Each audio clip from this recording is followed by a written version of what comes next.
Good afternoon, everyone, or good morning if you are in another time zone, and welcome to our webinar.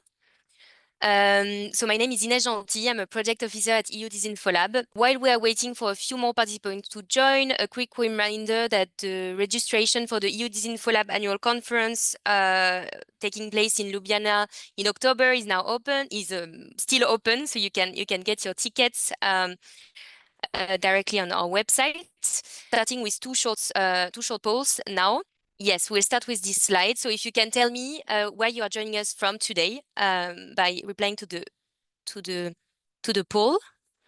I see Vilnius, Riga, Brussels, Schaerbeek in Brussels, Singapore, Sofia, Berlin, Amsterdam, London. Wow, great. And we'll ask you a second question, which is, which sector do you represent today, please?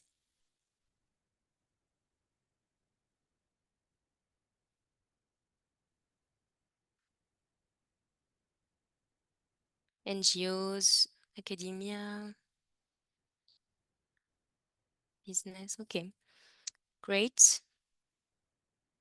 Thank you. Now about EU Disinfolab. We are a non-profit organization gathering knowledge and expertise on disinformation in Europe. We regularly organize these webinars to give voice to experts in our counter-disinformation community to help sharing knowledge and raise awareness around the great work that's already being done by many. I will introduce our speakers of the day, Kamila Koronska and Shiva Shah. Thank you for being with us today. So Kamila works as a research officer in the study of misinformation at the University of Amsterdam. She helps organize and run co-creation activities within the Digital Media's Methods Initiative, one of Europe's leading internet studies research groups. She also works as a freelance journalist and has been affiliated with BBC News for the past 2 years. Shiva, on his side, is a researcher and data scientist interested in questions about global conflict, political interference, and public infrastructure. He's a research officer at the School of Politics and International Relations at the Australian National University. And he also has assisted a range of academic and civil society institutions in conducting digital investigations and analyzing media at scale. So today's webinar examines what happens when online disinformation, hate speech, and political rage spill into the streets. We'll explore now how coordinated narratives on platforms like X and Facebook contributed to the 2024 UK riots. Camilla and Shiva will present findings from a new study using CooRTweet, a tool developed to detect coordinated messaging on social media. Alongside network analysis, this tool helped identify how problematic accounts manipulated public emotions and escalated unrest. We are looking forward to a rich discussion, and we encourage your questions throughout the session. You can now share your screen, Camila and Shiva, and the floor is yours. Thank you very much.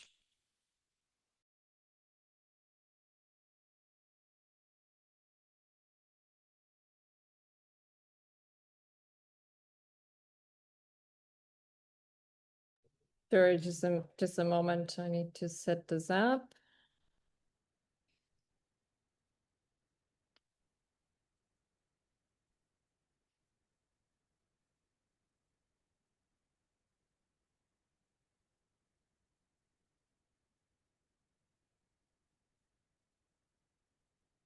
Okay, so hopefully everything works and you can see my screen. Thank you so much, Inès, for the warm introduction, and thank you everyone who found the time to join us today. So what I'm going to share with you is a project or the results from a project that we worked on as a group of researchers during a data sprint at the University of Amsterdam earlier this year. And for those who might not be familiar, the University of Amsterdam hosts these intensive schools. They are run by a research group called Digital Methods Initiative. These take place usually during the winter and the summer. So all of you who are interested in similar work are very much welcome to join us.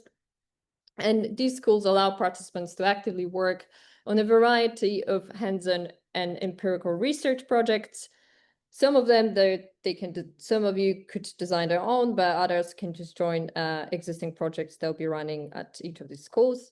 And the project I'm going to present today is focused, as Ines already told you, on the riots that took place in the United Kingdom last summer. Specifically, we examine how online disinformation, hateful speech, and attacks on the newly founded Labour government, or then newly founded government, contributed to fueling these violent disturbances.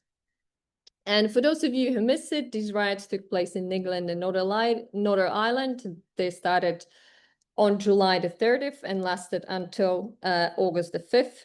The unrest were triggered by a tragic incident in Southport, England, where 3 young girls were fatally stabbed during a children's dance class.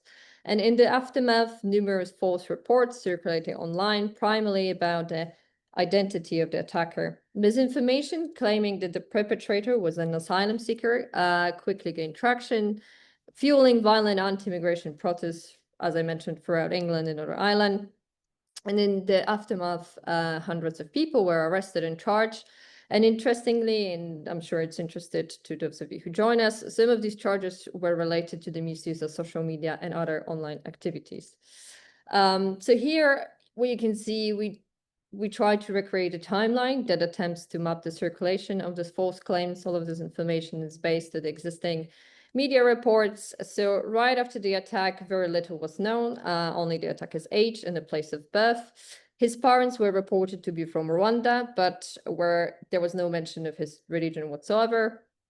This lack of information created what we call, as researchers, the information vacuum. So that began to be quickly filled with false claims on social media, because, as you know, people, if they can't find something on legitimate media or mainstream media, they tend to look into social media in order to find answers to their questions. So, of course, a lot of people were interested in what has happened, and they turned into social media. An account that was called Europe Invasion was the first to falsely identify the suspect as a Muslim immigrant. This is the X account, and later that day, and another viral post incorrectly revealed him as Ali Ashakati, and an asylum seeker. That post alone was reached, but it reached almost 6 million impressions, and all within just 24 hours. And although that person profusely apologized later for the activity and sharing such information online, nonetheless, the damage was already done. 6 million of impressions is, of course, a great number of people and a great number of eyeballs. And while this was happening, British police issued multiple statements urging the public to remain calm and to stop speculating online. However, the situation escalated further when the Channel 3 News, a Pakistani-based outlet designed to look like a legitimate news source, incorporated all of these false claims that were circulating on X into its reporting, into its article. And several high-profile speakers amplified further this article on X. So Andrew Tate, his account was resurrected by Elon Musk. He falsely claimed the attacker was an illegal migrant. Elon Musk himself has also shared numerous fabricated information, including this fabricated or supposed Telegraph article. He also launched a series of jibes on his site about the UK nuclear prime minister, more specifically during that time. So he definitely wasn't helping to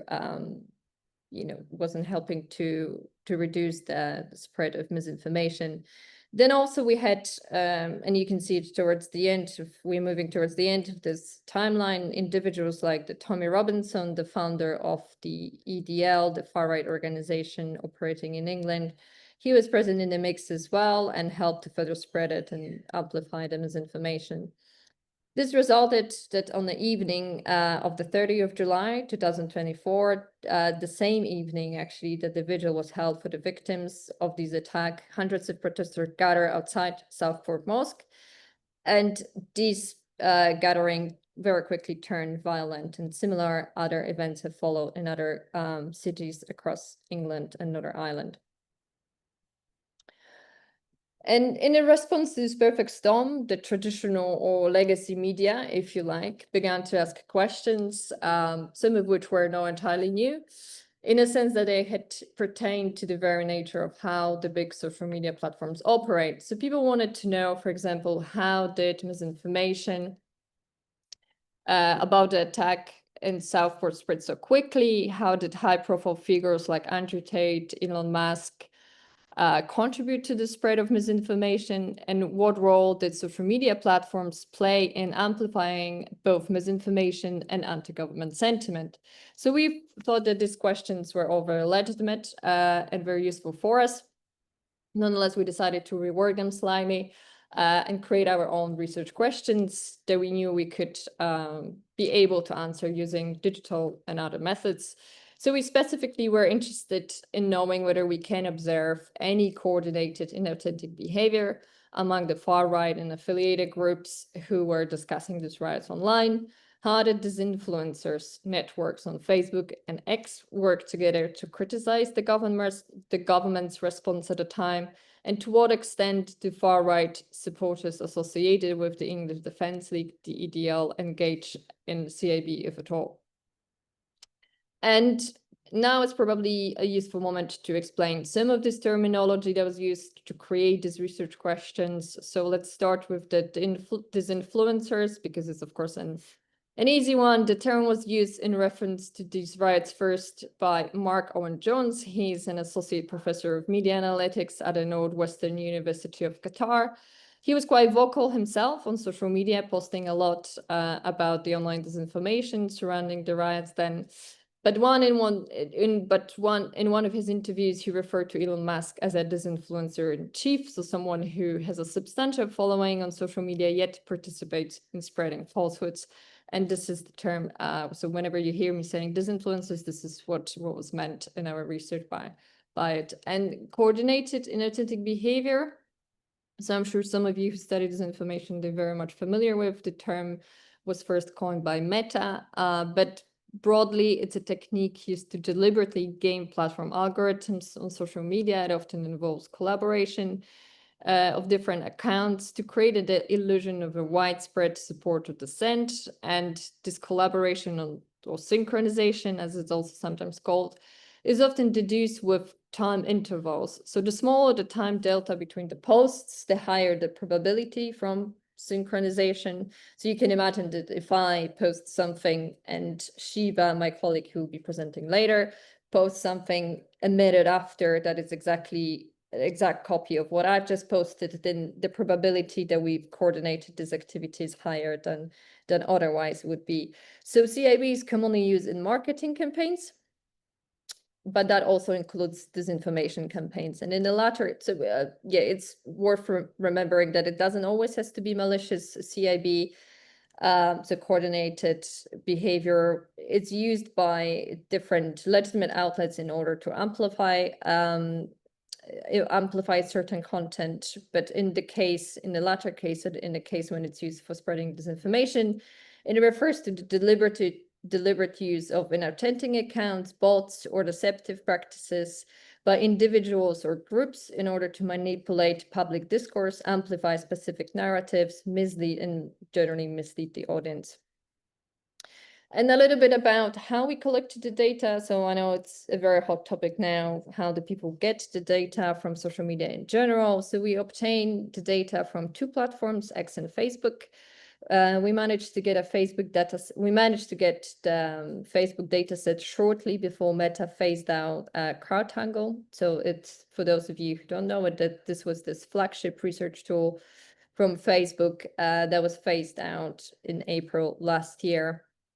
And we scraped X and Twitter posts using Zeesheimer. Zeesheimer is this great tool that the University of Amsterdam have built that allows you to capture some of the social media posts, for example, from Twitter. And the way you usually query platforms for social media research, this is either done by querying them with specific terms, or you do it with querying them for accounts. And in our case, we used keywords. So we had to prepare a long list of queries that mostly were hashtags used by people participating in the riots or advocating for them, such as the far right Thugs Unite. And so that, of course, required a little bit of research. So we had to look into X beforehand to try to understand what is actually trending. And for our work, as I mentioned, we use the coordinated detection sharing service that it's powered by CooRTweet. CooRTweet, it's a tool that we help to co-develop within the Vera AI project. And when I say we, it's the University of Amsterdam, but also other institutions. It accepts a CSV dataset that performs coordinated network analysis according to its inbuilt CIB detection methodology. And then the results are visualized as a network for dynamic exploration that you can use later in other software such as Gephi. So as I mentioned, it has its inbuilt CIB detection methodology. So there are different ways that people like to talk about CIB, but it uses one of these traditional ways of understanding it. And despite its name, I think it's also worth mentioning that a CooRTweet is a platform agnostic tool. So you can work with, it's good for analyzing social media data from all the different platforms and looking at the different content types. So it's great for, or it supports cross-platform and multimodal network analysis. So once we obtain the data, the final step required defining coordination or synchronization. So in other words, we had to specify to the tool, to the CooRTweet, we had to inform or tell it what kinds of messaging or assets it should analyze in order to detect coordination. In our case, we wanted to look into the sequence of hashtags, the full text of the message, any shared URLs, but also images and videos. And here you can see a screenshot that is an example of this video that's been shared by different Facebook pages, but it's clearly the same video of the same man. We also needed to define the time frame within which we wanted to detect coordination. A common definition of platform-based coordination is any synchronization activity occurring within less than a minute. And in our case, we actually used two time frames. So one, we were working with a 1 minute time frame, and in the other case, we were working with the entire week for which this data set was captured. And I will explain the difference between those two time frames a little bit later. So as I said to you, the time factor is really important for detecting coordination. And in our case, we started by setting the time window to 1 minute in CooRTweet. So we choose this short time frame to spot any bot activity or coordinated campaigns. We anticipated presence of media outlets, known as influencers or advocacy groups, and that is because these actors usually rely on automation to broadcast at scale. They want to reach a higher public, bigger public, which is why we kept the window so short, under a minute. This led us to identify only 16 small clusters, each showing very different types of coordination. So we observe cross-posting, share account management, and consistent messaging, but mainly from accounts tied to the hard left or socialist movements. So most central clusters that you can see on the graph were labeled by AI as, for example, socialist and Corbyn support networks, and Jeremy Corbyn fans and Tory haters. So these were the groups that actively criticized the government's response to the riots, and more broadly, the UK Prime Minister in automated manner. The far-right groups were less active in their 1 minute graph, suggesting that they actually didn't influence the conversation around the Southport attacks in the same way. And that means that they didn't really use that much of automation, and that backs up, we think, what we've already known about the far right, that they tend to organize in ways that seem more random or less coordinated. But it does not mean that they were not present. These accounts, of course, were present, but this is something that we'll see from the next graph.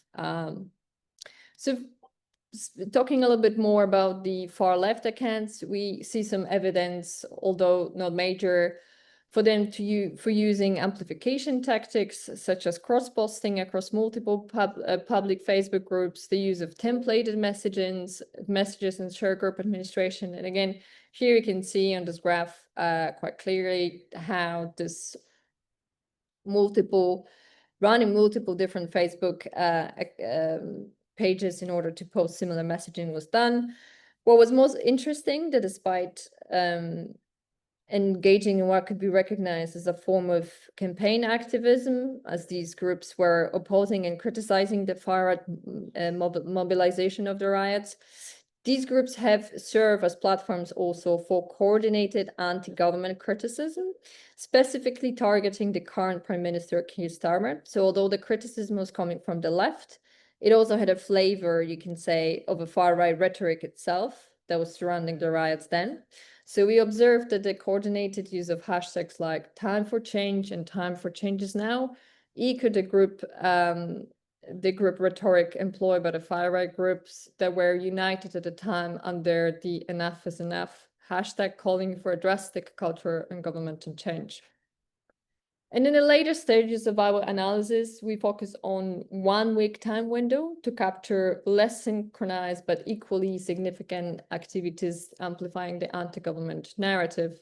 So here we are looking at we were looking at less perfect coordination, but coordination nonetheless. And the result of it is this big graph that you can see now on the slide. So this broader time frame allowed us to map all the participants, even those with a weaker or sporadic ties to the network. And despite these loose connections, we expected still to see central figures, those consistently driving conversations that were involved in discussing the riots as well. And much like the earlier 1 minute analysis, we found clusters that although were thematically similar, they were separated by different objects IDs, so they coordinated different, so they coordinate in a different way. For example, some of them were sharing URLs, some were sharing particular images or videos. And this resulted in this dense, and some of these clusters were quite dense. As you can see, this resulted in 3 dense far-right clusters from X, alongside less dense, less central, but with a higher modularity left-leaning clusters on Facebook. And these were the clusters that I described to you before. We also, interestingly, identified an organic pushback cluster. That's the green cluster here on the screenshot, positioned between those 2 opposing groups. And one key finding that we had from this was that although figures like Elon Musk and Nigel Farage have been influential in the past studies, they didn't really show up as a major players in this larger graph.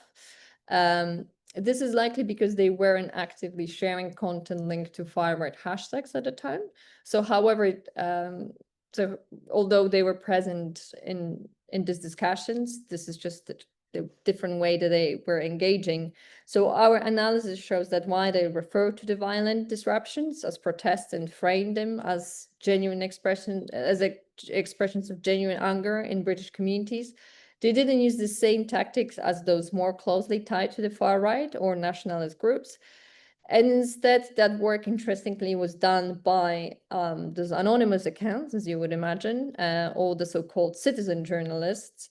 And here are some screenshots from these people that were quite significantly engaged in discussing the riots, yet some of them, opted out for either being anonymous or call themselves citizen journalists. And this is something that Shiva would also talk about later.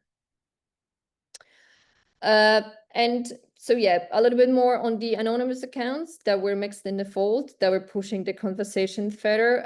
So not openly affiliated, but were helping out massively to spread the EDL messaging, where, for example, K. William 111, this account has about 70.6 thousand followers on X.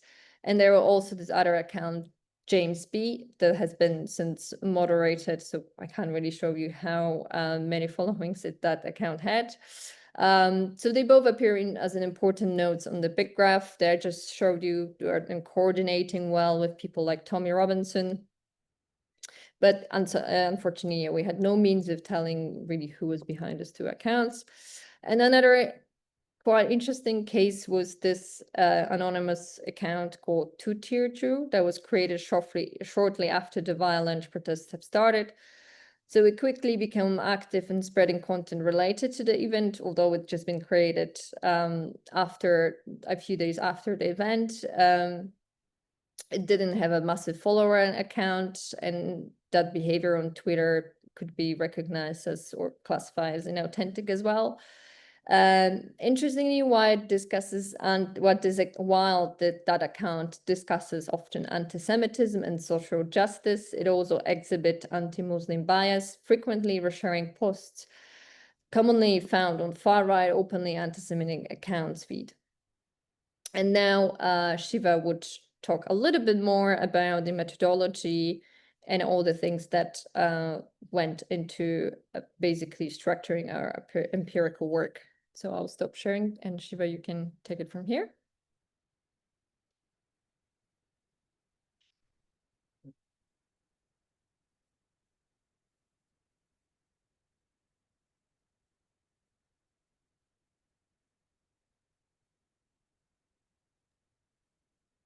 Right. So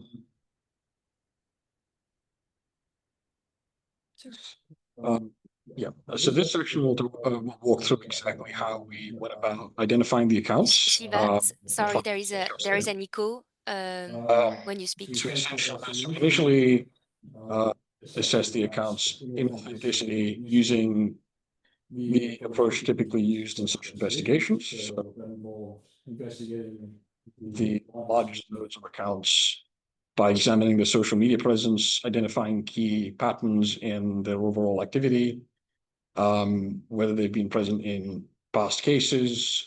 Essentially, however, in the context of this data set, this method was not particularly sustainable. For one, it contained many hubs, especially and various localized neighborhoods, which made it very difficult for us to go quite deep into exploring each of these significant accounts. So this sort of led to the question of, is it possible to introduce a level of automation to identify accounts of significance beyond the most obvious ones? So to do this, we attempted to overcome these issues by opting to build a scorecard of platform manipulation signals. So this is essentially a series of metrics drawn from prior investigations and studies to identify accounts aiming to intentionally amplify political messaging and disinformation. So as you can see here, we have two groups of metrics here. So on one hand, you have content agnostic metrics. So those could be essentially those typically associated with CIB or those indicative of more structural attempts to manipulate platforms. Just share. Yeah. Structural attempts to manipulate platforms. And then at the same time, we also have content-based metrics, which would essentially use to identify the overall messaging of particular groups, as well as their engagement in specific narrative campaigns. And to construct these metrics, we employ text embeddings. So those are one of the key technologies that enable LLMs, large language models, to identify meaningful semantic patterns in texts, to identify accounts participating in those campaigns. So this involved grouping posts by accounts already identified via CooRTweet as engaging in coordinated activity on the basis of their thematic and semantic similarity, which then were analyzed by a team of researchers. So here's a visual overview of how we went about analyzing the data. Essentially, this is essentially a two-stage process. It's essentially a two-stage process, where the first stage involves identifying the full network of accounts, engaging in CIB, and the second stage involves identifying particularly influential accounts using the scorecarding system, as well as the overall focus of their messaging and the identification of specific campaigns. I've also included a screenshot of the interactive tools we use to manually explore the groupings and label them based on the content and other contextual data we've collected about them. This was what was used by the team of researchers to identify the overall focus of the messaging and the narratives that were associated with the clusters displayed earlier. And so now here's an overview of the results of the scorecarding and labeling process. So as you can see over here, we've identified 7 individual types of political messaging amplified by the coordinated accounts. So this chart is specifically for Twitter, X, essentially. And to give you an idea of one of the groupings that we identified in terms of the narrative, its narrative focus, we have the allegiance denial cluster, which primarily consists of posts supportive of the riots, denying the claim that the participants in them are far-right thugs, and they broadly use the same text with some variation in terms of particular adjectives or formatting. So you essentially see a template being repeated over and over again here within the existing network of coordinated accounts identified by CooRTweet.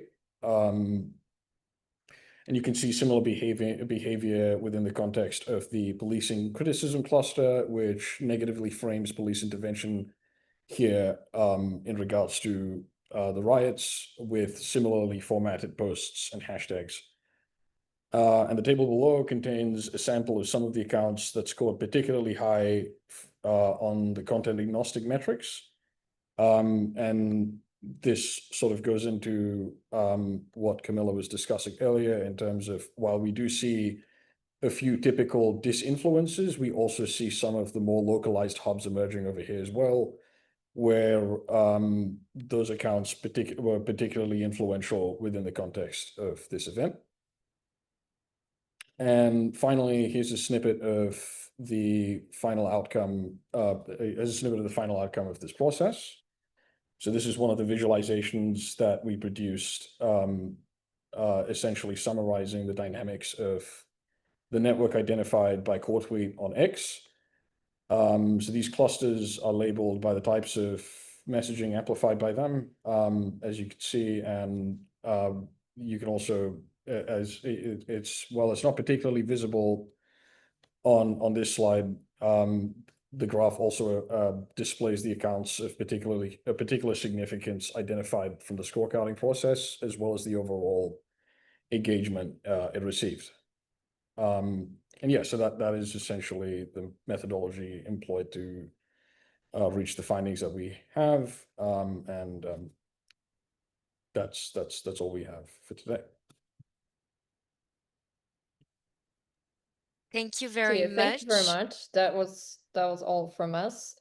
We of course looking forward to hearing your questions, and I think Ines, you will probably help us in organizing all of that. But yeah, thank you so much. Thank you for everyone who joined, and sorry for the small technical issues, but you know, it doesn't matter how many presentations we've done, sharing screens with support is always tricky. So thank you so much, and thank you for sticking with us if you're still here.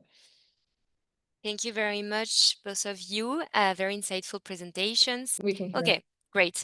Let's now open the floor for questions. We have approximately 15 minutes for questions from the audience. We see a few on the screen already. We will select one. The first one by Pablo Krivenko. How do you distinguish between organic outrage and manipulated coordination, especially when public anger is legitimate? Yeah, so of course this is a very good question. But coordinated inauthentic behavior is exactly what the name is. It's inauthentic behavior. It's looking at the behavior rather than the content itself, right? So we, although part of it is to use the content, but we only did it in order to help us to map out this behavior rather than really saying that, you know, whatever these people were talking about is inauthentic. So here, I mean, if you try and use CooRTweet, you would see what I exactly mean by it, but that was this element of the presentation where I was describing that you have to decide, you know, what a coordination is here, and that link it's quite crucial. So in our case, you know, we were looking for accounts that were en masse in a very short time, for example, spreading a certain type of content. And you can, you know, then build an argument about it that, you know, someone is clearly injecting into this very political space, or using this mechanism in order to game the algorithm, in order to dominate the conversation. And then on top of that, you can start building questions, but why they're actually doing it and to what means. So of course, like, this is always debatable whether something is an organic outreach and a legitimate one. But here, more specifically, we're just looking into the manipulation or manipulative behavior, but on social media. Hope that it's clear. Yes, thank you very much. Let's go to a second question. Based on your analysis, what kind of moderation or detection strategies for platforms would be the most effective, according to you? So again, I think, Shiva, you can jump in, of course, if you would like to complete. But I think, platforms already, they have their own means of defining what inauthentic behavior. They train their models, because this is mostly done using automation in order to detect that activity. So it's, it's probably up to them as well to say what they consider inauthentic behavior on their platforms. Every platform will have a different ways of operating, and different behavior would be considered suspicious. So it's, I think it's just looking at how people can, in very interesting and very clever ways, maybe use some of the affordances of these platforms in order to boost the engagement signals. So for example, what we've recently seen, unrelated to the study that we presented today, it seems to be, for example, that people or people who are disinformers, or people who are who are paid to do this job, they, for example, use that TikTok sharing button. So the one that allows you to share content to other platforms, in order to boost the visibility of certain accounts on TikTok. But also that opens this amplification pathways to other platforms, such as, Twitter or Facebook. So again, like, I think, what kind of moderation strategies, it's for the platforms to decide themselves. But I think it's closely monitoring basically the affordances of different platforms, and seeing whether they can be used in order to manipulate the behavior in any way for personal gains. And I don't know, Shiva, if there's anything that you would like to add to it. Well, for one, I think, more or less, I largely agree, but also at the same time, CIB is deployed already largely within the context of content moderation. However, I feel like in regards to, there's less information in regards to the use specifically of narrative detection in combination with CIB.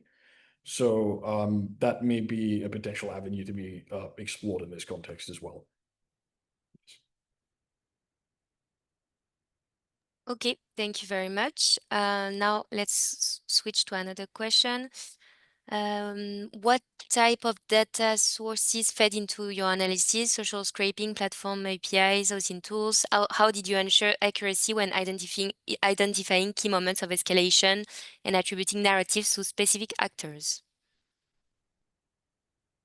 So what type of data sources fed into our analysis? As mentioned, this was Facebook and X as a platform. We didn't use the platform APIs. We used CrowdTangle that was available at the time. So we were quite lucky in that regards. And then we used the Zeesheimer that I mentioned. This is the social media content collection tool. We don't necessarily have to call it scraping. But yeah, of course, that allows you to scrape social media. And that's what we used. How do we ensure accuracy when identifying key moments of escalation? Well, so having those two graphs was very useful, because we could quickly compare what was happening within a 1 minute and versus what was happening at, throughout the week. And this way we were talking about coordination. So I think, just doing tests and making sure that like 1 minute and the entire data set, it was a decision that was quite iterative. So we've tried different scenarios and we're comparing the results. So I think it's always you know, corroborating your work, making sure that you consult these results with other people, and then when you make this crucial decisions, that there is actually some you know, some scientific explanation behind it, that it's not just that you know, you figure out that, oh, that time frame would be great to use, so let's use it, as you would do, for example, when you make these decisions of what kind of accounts I need to look into. So that's of course, pretty standard way, just corroborate your evidence. And I think that question just disappeared from the dashboard. So I don't know most of the Yeah, rest. sorry, I put the next one there already to But anticipate. yeah, But hopefully, you know, just yes. make sure that you run different tests, compare different strategies, definitely talk to your team, you know, see what people are thinking, if they agree or disagree, and have the discussion. I think in our group during the data sprints, we've seen the value of it, the being together in one room and just discussing things. It's you know, a great way of making such decisions. Anything else? Yeah, for one, in terms of identifying significant moments, CooRTweet largely sort of was what played the role of that. And on the other hand, we did employ some aspects of traditional digital investigations, essentially, as well as an additional layer of verification. So that mostly just involved inspecting the profile, just looking for particular signs of it being fabricated, you know, for example, with the username or profile pictures. But apart from that, most of the heavy lifting was done by the CooRTweet platform and then the analysis pipeline that we developed as well. So, yeah. Great, thank you. Another question: how does CooRTweet determine similarity between posts across platforms, hashtags, URLs, templates? So just use a similarity hashing for that. So as a result, it doesn't really matter what specific media object you're talking about here. It does similarity comparisons agnostic of the type of object, essentially. So it's a singular unified method of doing that. I hope that answers your question, but that's essentially how that functions. And I think it also employs a textual similarity metric as well. So, yeah. Okay, yeah, thank you. Maybe a last question, being mindful of the timing. Could your findings be used by governments to suppress genuine grassroots protest under the guise of inauthentic behavior? From Pablo. Well, this is essentially a diagnostic analysis. It's not really an analysis to inform decision making in that sense. So,